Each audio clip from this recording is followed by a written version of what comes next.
Bismillahirrahmanirrahim. Assalamualaikum warahmatullahi wabarakatuh. Alhamdulillahirrahmanirrahim. Wassalatu wassalamu ala rasulillah wa ala alihi wa mawala. Bersyukur kepada Allah pada pagi hari ini bisa melaksanakan pembelajaran mata pelajaran pendidikan agama Islam pada hari Selasa tanggal 14 September 2021 di kelas 8A dalam kondisi sehat ya, sehat semua ya, di kelas ini sehat ya. Baik, yang di rumah juga alhamdulillah diikuti oleh beberapa peserta didik yang dari rumah nih, Ahwat. Pada kali ini, kesempatan kali ini yang ada di dalam kelas adalah siswa Ikhwan dengan jumlah 17 siswa. Dan sementara yang di selainnya ada dua yang tidak hadir tadi, yang belum ada informasi sampai dengan saat ini. Baik, anak-anak sekalian, kita berharap berkah dari Allah SWT. Kita awali dengan bersama melafazkan lafaz basmalah. Bismillahirrahmanirrahim. Nah, baik, karena sistemnya ada yang di rumah dan ada yang di sekolah, jadi, nah ini Ustaz akan balikan dulu kameranya ke arah belakang. Sudah kelihatan ya? Nah, Ustaz mulai arah dari ke arah sebelah kanan Ustaz ya. Ini ada siswanya dan ini pas tepat di depan, dan Dava di belakangnya dan sebelah sana. Oke, itu sudah terzoom semua. Baik, kita akan mulai pembelajaran. Silakan nanti dibuka bukunya di halaman 55. Buka buku halaman 55. Di buku tersebut itu ada informasi tentang mengamalkan sholat sunnah. Ada orang yang sedang melaksanakan sholat. Ustaz mau tanya di sini kepada Ananda Abdurrahman Syafi'i, yang mana Abdurrahman? Nah, tolong jelaskan dirimu nak. Sholat sunnah itu apa nak, menurut dirimu? Sholat sunnah itu apa?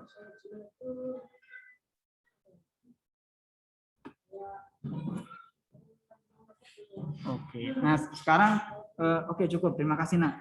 Sudah berani berbicara, mengeluarkan argumen, itu sudah punya nilai plus di mata Ustadz ya. Kemudian berikutnya Ahmad Rafi Rasya, mana? Ahmad Rafi Rasya. Nah, tolong dijelaskan pengertian sunnah. Menurut sunnah itu apa? Pengertian sunnah.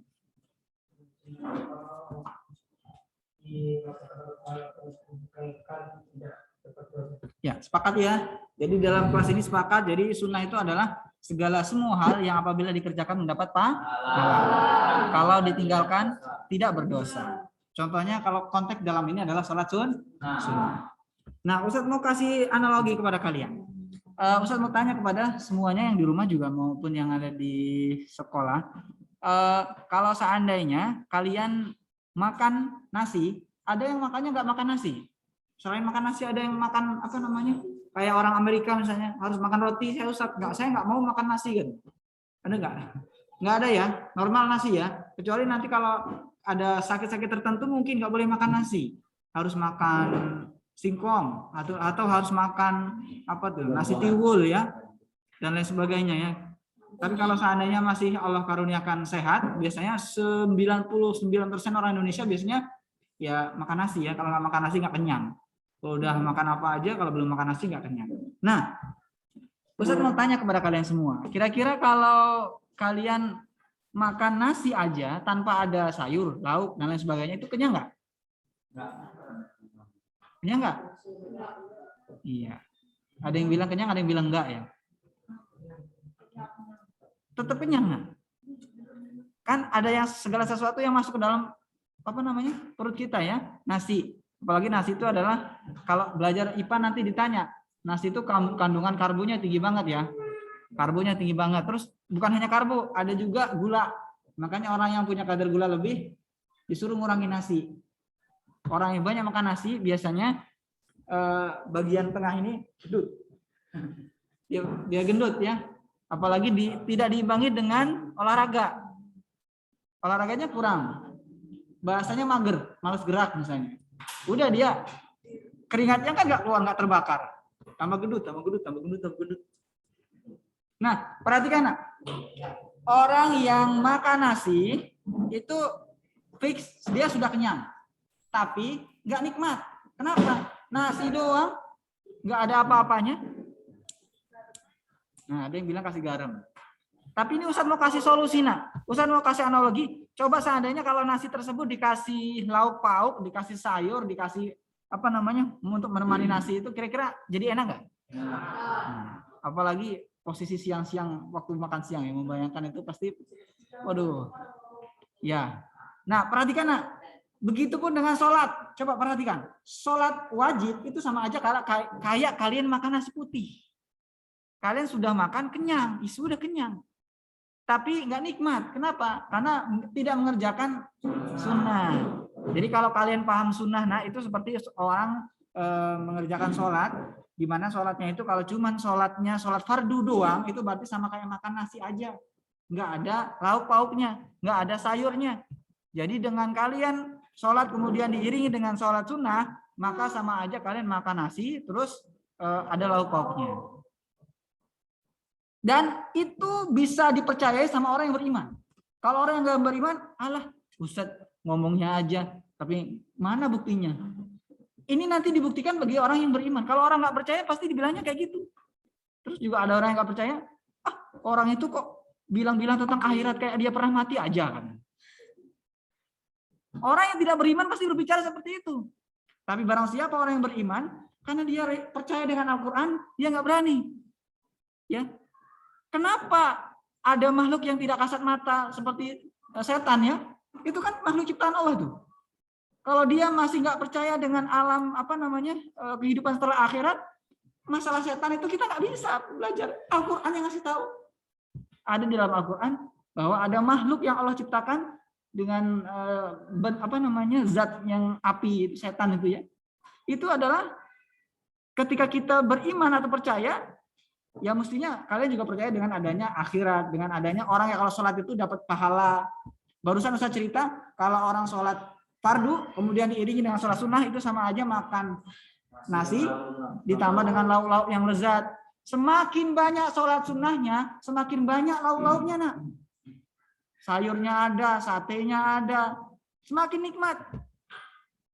Itu bagi yang paham. Tapi bagi yang tidak, begitu sholat fardu langsung kabur. Assalamualaikum warahmatullahi wabarakatuh. Assalamualaikum, langsung cepat-cepat dia pergi. Bagi yang nggak paham seperti itu. Tapi bagi yang sudah mengerti dan paham, mudah-mudahan Allah turunkan hidayah kepada kalian. Silakan amalkan. Walaupun cuma 2 rakaat. Nanti kan kita bahas. Sholat sunnah itu banyak ragamnya. Bukan cuma sholat duha saja. Ada banyak ragam sholat sunnah ya. Dan kalian mesti tahu. Seperti tadi kan Ustadz di awal sudah sampaikan. Silakan dibaca-baca sambil Ustadz mempersiapkan instalasi Zoom. Karena di rumah juga diikuti oleh beberapa siswa awat yang lainnya. Begitu ya, Nak ya. Jadi dengan kalian mengamalkan sholat sunnah, apa ya?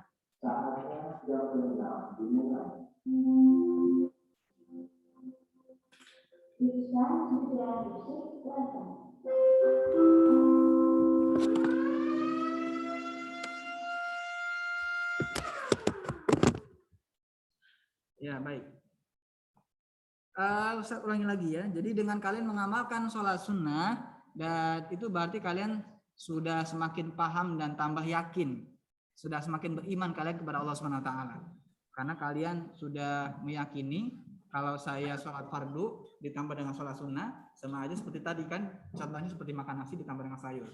Dan juga banyak hadis-hadis yang lain mengatakan, siapa yang sholat fardu, siapapun di antara kalian yang sholat fardu, kalaupun mau tanya, dia kira-kira dapat nilai berapa di mata Allah, sangat kecil kemungkinan dia akan mendapatkan nilai sempurna. Sekelas Nabi itu juga mereka jauh dari kesempurnaan, ya. Makanya dengan melaksanakan sholat sunnah, misalnya sholat fardunya nilainya cuma 80 ya, karena kalian habis segitu Allahu Akbar, ingat, aduh tadi kayaknya pisang goreng saya belum ditutup deh. Nanti kalau dimakan kucing kayak mana gitu kan. Terus kalau seperti itu berarti sempurna nggak nilainya? Enggak, nak. Nah, dengan cara sholat sunnah itu menambal, menutupi yang tadi tidak sempurna. Makanya dianjurkan untuk sholat sunnah. Baik, kita lanjut ke berikutnya. Biasanya Ustadz kalau online semua Ustadz suruh baca dialog, tapi ini tidak usah karena waktu kita yang cukup terbatas ya. Kita lanjut ke macam-macam sholat sunnah. Sholat sunnah kok dikerjakan berjamaah? Ada nggak sholat sunnah yang dikerjakan berjamaah? Ada. Apa contohnya?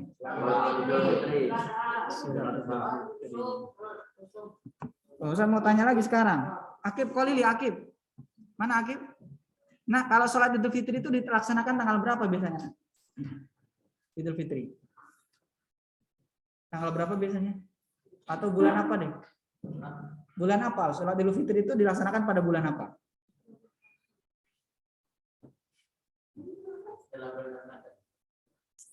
Akhir bulan Ramadan ya.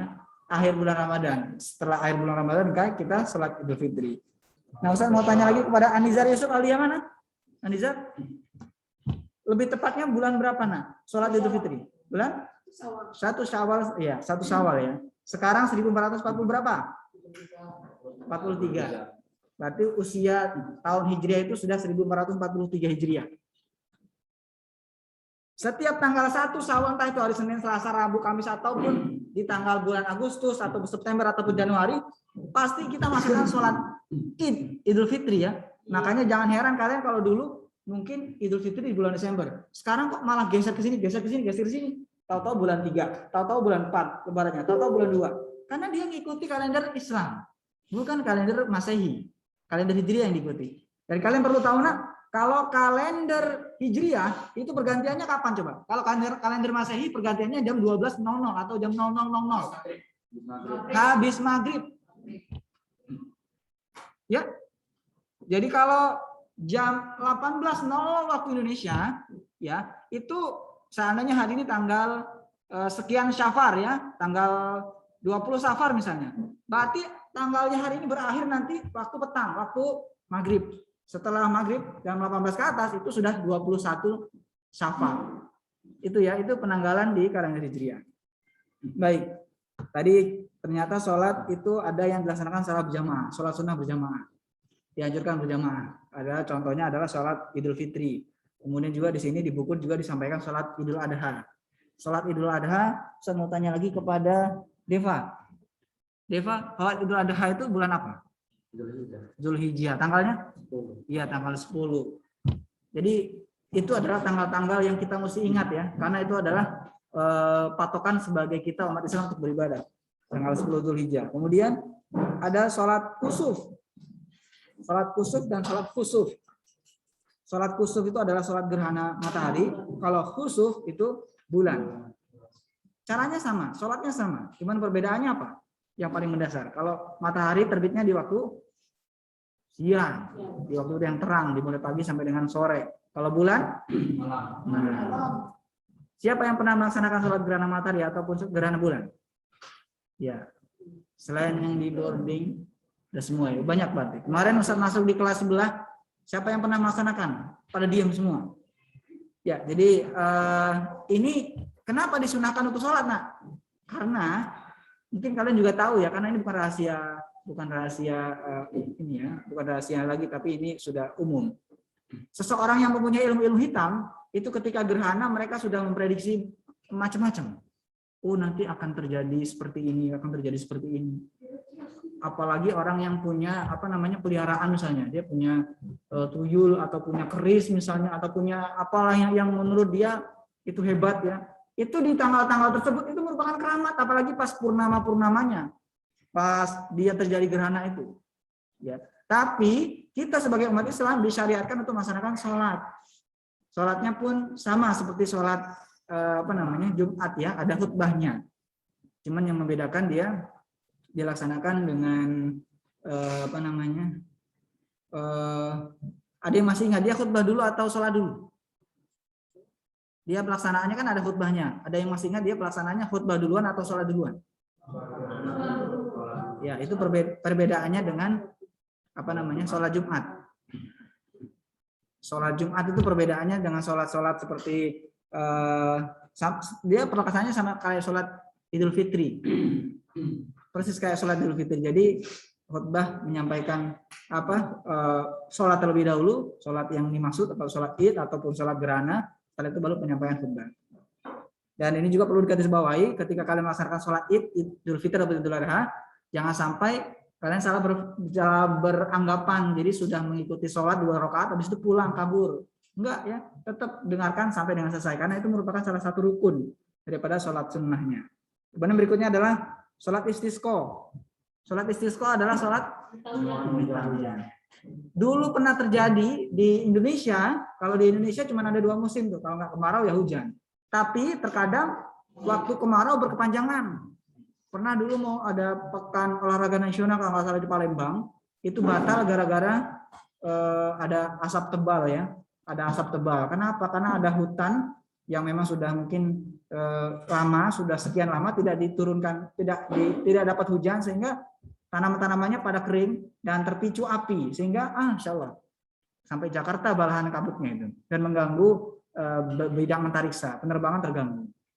Nah, ketika terjadi seperti ini, maka kita disyariatkan untuk melaksanakan sholat minta hujan, namanya sholat istisqa. Nah, jangan heran ya, sholat istisqa ini dilaksanakannya boleh sebaiknya sih di waktu terang ya, di waktu terang. Tapi kalau tidak jamaahnya tidak bisa dan dilaksanakan di waktu petang ya silakan.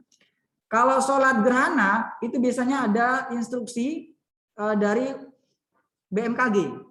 Tapi kalau sholat tentang istisqa itu enggak kondisional. Jadi kalau di tempat Anda ada seseorang yang mengajak, ayo kita sholat istisqa minta hujan lu, mungkin di rumahnya sebutnya pada kering kan, ya dengan wasilah ini mudah-mudahan Allah turunkan hujan. Dan ini banyak kan yang demikian. Jadi ada yang lagi sholat hujan turun, ada yang sesudah sholat beberapa hari kemudian, ada yang sesudah sholat baru turun hujan, beragam. Yang pasti kita meminta kepada Allah SWT. Jangan salah malah meminta ke yang lain untuk meminta ke pohon atau meminta ke tempat-tempat yang lain yang diharamkan. Oke ya itu ya. Dan kita bersyukur ya di Indonesia lumayan canggih alatnya.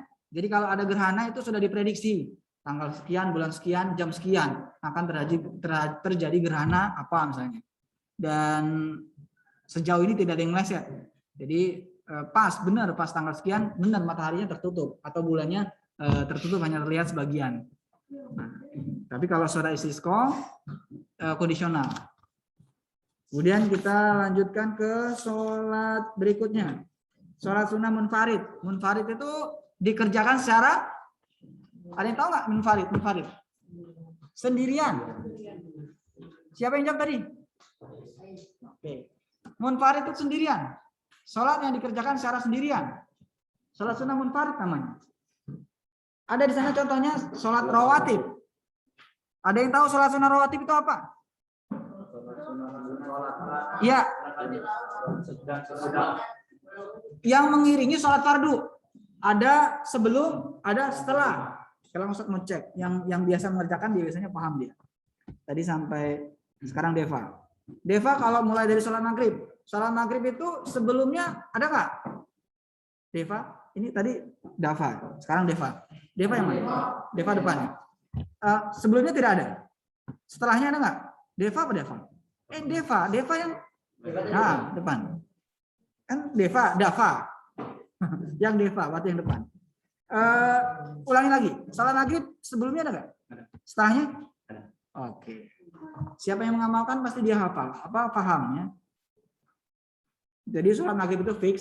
Sebelum itu tidak ada sholat sunnah qobliyah. Yang ada adalah sholat sunnah ba'diyah. Ustaz, tapi di tempat saya itu banyak orang-orang sebelum qomat waktu azan selesai langsung sholat. Itu mungkin sholat tahiyatul masjid. Ada nanti pembahasannya.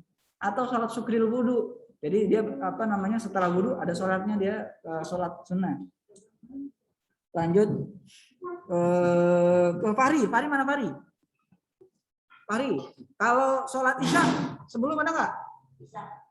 Isya. Setelah? Ya fix ya. Yang lain semoga dipahamkan. Yang belum juga demikian. Sholat isya itu sebelum ada, setelah ada. Qobliyah ada, ba'diyah ada. Di sholat isya. Kemudian lanjut ke Faizur Rahman Al-Musyid. Kalau sholat subuh, sebelumnya ada nggak? Setelahnya? Iya, fix ya. Jadi subuh itu yang ada qobliyah. Ba'diyahnya tidak ada. Bahkan kalau sholat setelah subuh itu, kalau ada, itu ditegur. Ustaz pernah ada dulu jamaah di tempat Ustaz sana, di masjid. Itu ada orang yang dia memang baru taat rajin-rajinnya ke masjid. Gitu kan, bapak-bapak udah tua. Karena dia pengen sholat sunnah, jadi setelah sholat subuh itu selesai dia sholat sunnah. Setelah itu ditanya, Pak tadi sholat apa? Sholat sunnah setelah subuh? Nggak ada. Oh, saya itu beda paham. Oh gitu. Tapi hati-hati kalian kalau memberitahu orang yang lebih tua. Jangan sampai nanti dia tersinggung. Kamu anak baru kemarin, gara-gara masuk IP aja kamu udah songong, ilmu Bapak udah tinggi gitu. Kalau ada yang ngotot seperti itu, ya udah tinggalin aja. Karena kalian sudah tahu ilmunya. Karena orang-orang yang diberikan hidayah itu beda, nak. Kalau orang yang diberikan hidayah itu biasanya, oh saya salah ya, ya udah nanti saya perbaiki. Tapi kalau orang dia merasa benar, dia malah ngajak berantem. Dibenerin, kamu anak baru kemarin kamu udah, aduh. Ya udah kalau ada yang kayak gitu ya udah kita yang ngalah. Karena kalau berdebat pasti kita kalah karena kita lebih muda. Berikutnya humam soal gimana? Kalau tadi sampai sholat apa tadi? Hah? Subuh. Sekarang balik ke zuhur. Kalau zuhur, qobliyah ada nggak? Badiah? Ya, kalau zuhur dua-duanya ada. Jadi kalau kalian, makanya kalau dulu waktu di masjid ini sebelum zuhur sambil bukawannya sholat sunnah. Setelahnya sholat sunnah juga. Dulu sebelum pandemi, masjidnya masih bolong, belum ada AC-nya. Sekarang udah rapat. Berikutnya Arsyadi Fikri mana? Nah sekarang yang sholat asar. Sebelumnya ada nggak? Setelahnya? Oke. Jadi sholat asar itu fix. Sebelumnya qobliyahnya ada, setelahnya tidak ada. Sama dengan sholat subuh ya. Baik, tadi kita sudah bahas tentang sholat rawatib. Sholat rawatib sudah beres. Berikutnya adalah sholat tahiyatul masjid. Tadi sudah dijawab, sudah dijelaskan. Tahiyatul masjid itu adalah sholat menghormati masjid. Setiap kalian masuk masjid itu sebagai kita yang paham dengan agama kita, agama Islam itu ada penghormatan. Kan apa sih? Militer tuh, lihat militer tuh. Kalau ketemu kan gitu kan. Sebenarnya dalam Islam juga ada peraturannya. Makanya kalian pahami adab. Makanya kalau kalian paham dengan adab, pasti ikutin. Masuk masjid, sholat, sunnah tahiyatul masjid namanya. Itu bukan masjid itu namanya musola. Bukan masjid itu namanya langgar, tempat ibadah. Masjid sama, ya. Jadi di mana di situ dilaksanakan tempat ibadah, beda dengan di rumah ya, Nak ya. Beda dengan yang di rumah. Misalnya di rumah punya musola sendiri itu lain hal. Nah, itu milik pribadi yang dibuat untuk jamaah, yang dibuat untuk orang ramai, untuk masyarakat, bukan untuk individu. Baik, kita lanjut sholat istikharah. Nah, sholat istikharah ini arkan mana arkan Jaya? Arkan kira-kira sholat istikharah apa, Nak? Sholat istikharah apa? Iya, Jalina, gampangnya kayak gini ya. Kalau kalian nanti setelah SMP ini, misalnya mau masuk ke SMA, antara SMA yang satu dengan yang kedua, ini sama-sama pilihannya bagus menurut kalian. Saya mau masuk yang mana ya? Sementara orang tua terserah kalian. Antara dua ini mau masuk yang mana? Kalau bingung, maka salah satu cara yang ditetapkan di dalam Islam adalah dengan cara sholat sunnah istikharah. Antara dua hal yang sama-sama punya nilai yang sama gitu ya. Yang A sama yang B nilainya sama. Kalian bingung tuh, galau. Aduh, saya mau milih ke Jawa atau milih ke Papua ya, gitu kan. Kalau ke Papua saya harus naik pesawat. Kalau ke Jawa saya bisa naik kapal nih. Silakan pilih yang mana. Istikharah.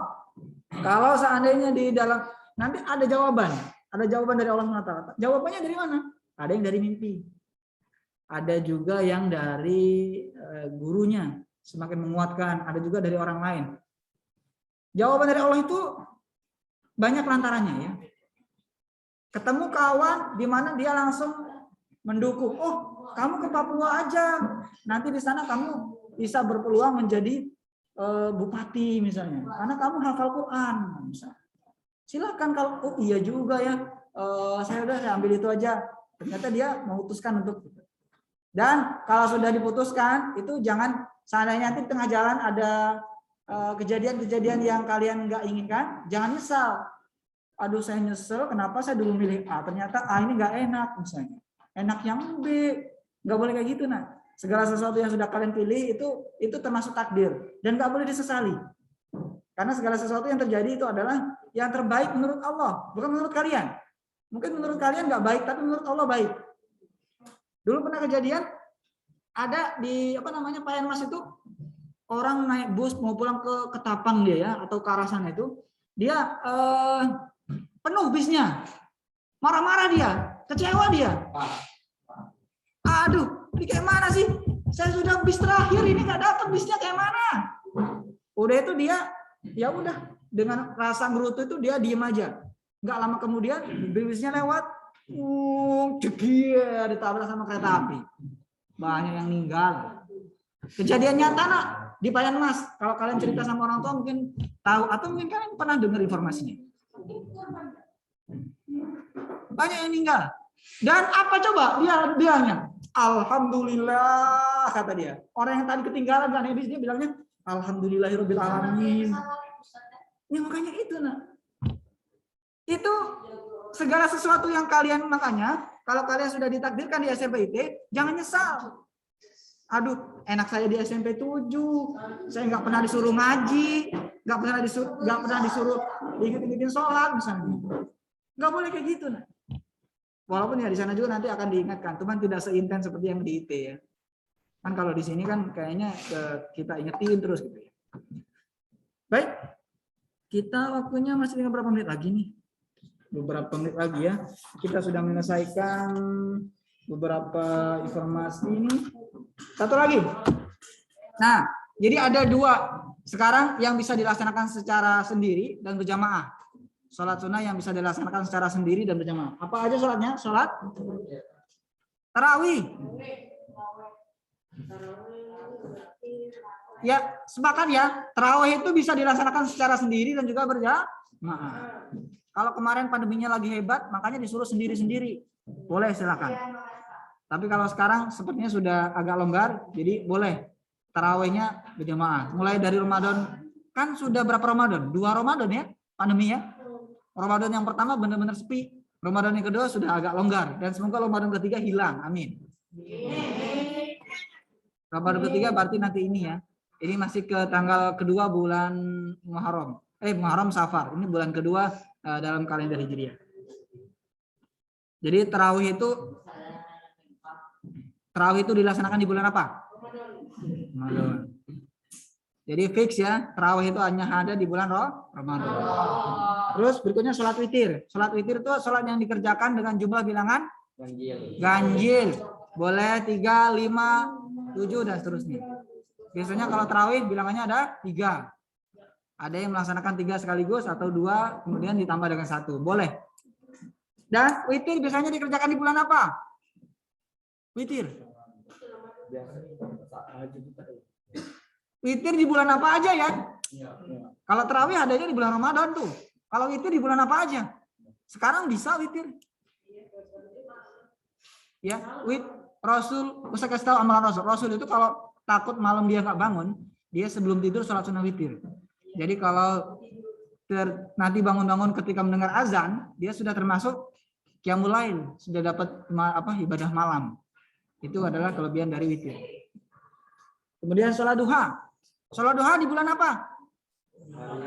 Tiap hari ya. Tidak mengaruh bulan.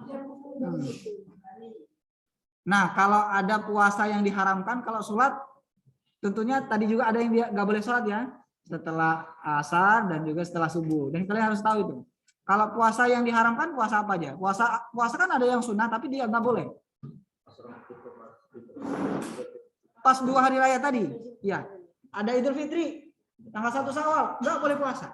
Idul Adha, nggak boleh puasa. Terus hari tasyrik ada yang tahu? 11, 12, 13 apa? Zul, belum paham. Bukan terakhir ya. Sholat tahajud. Sholat tahajud itu dilaksanakan kapan? Nah, dilaksanakan yang paling tepat adalah sepertiga malam terakhir sampai sebelum subuh. Siapa yang rajin sholat tahajud, dia meminta apa? Diberi sama Allah, walaupun permintaannya berat. Ya Allah, saya mau minta pesawat misalnya. Kalau kalian ngomong terus dikasih sama Allah. Ya dikasih sama Allah. Allah itu maha segala-galanya. Kalian asal rajin minta sama Allah. Ya, asal rajin minta sama Allah. Dan mintanya yang paling tepat adalah di sepertiga malam terakhir. Kenapa coba? Saat seperti itu sebagian besar manusia itu pada ngorok. Yang ada hanya jangkrik, suara-suara binatang malam. Ada juga burung-burung yang malam ya. Nah, itu kalau kalian merasa ada yang mungkin penakut, jangan seperti itu jadi alasan. Aduh, saya nggak berani bangun malam, ngeri suaranya. Iya, karena suara malam itu suara real. Jadi memang kenapa dikabulkan doanya? Karena malaikat itu turun ke bumi hanya melihat orang-orang yang terbangun. Bukan dia yang main game, bukan dia lagi sampai tengah malam terus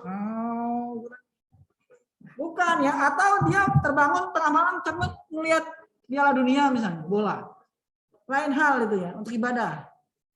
Makanya yang lebih enak lagi ketika di 10 malam terakhir itu ada Lailatul Qadar. Namanya iktikaf di masjid bareng-bareng. Nah, itu lebih enjoy lagi. Kenapa? Bareng-bareng. Kemudian berikutnya adalah sholat tasbih. Sholat tasbih itu, ada yang pernah sholat tasbih, nak? Yang dibaca adalah setelah bacaan utama sholat seperti biasa. Bacaan sholat itu nggak berubah-ubah ya, seperti itulah. Tahiyatul masjid, sholat bacaan tahiyat seperti itu, bacaan takbiratul ihram seperti itu, al-fatihahnya sama, bacaan ruku sama, sujud sama. Tapi di sholat tasbih ada tambahan lagi. Subhanallah, walhamdulillah, wala ilaha illallah, wallahu akbar. Dan dibaca di dalam ini sampai berapa kali ini? 300 kali. Ya, ada di sini tulisannya 300 kali. Baik, untuk yang di rumah sepertinya waktunya sudah semakin habis, Ustaz. Udah 40 menit berlangsung. Nah, baik, nanti yang ada di sekolah kita lanjutkan sampai dengan selesai. Sementara yang di rumah kita cukupkan ya, karena yang di rumah waktu Zoom-nya sudah akan habis. Jadi Ustadz akan tutup dulu yang di rumah. Yang di rumah ada yang ingin ditanyakan? Ustadz tadi bertanya, adakah yang tadi belum hadir dari 2 nama tadi sekarang masuk? Enggak ya, enggak masuk ya? Safa. Iya, tidak ada konfirmasi ya antara Zahra sama Safa. Hadir, Ustaz. Nah, itu ada. Safa Sabil Zuri, dia sudah hadir sekarang. Hadir. Sekarang Zahra ya, yang tidak ada berarti Zahra ya. Oke, baik.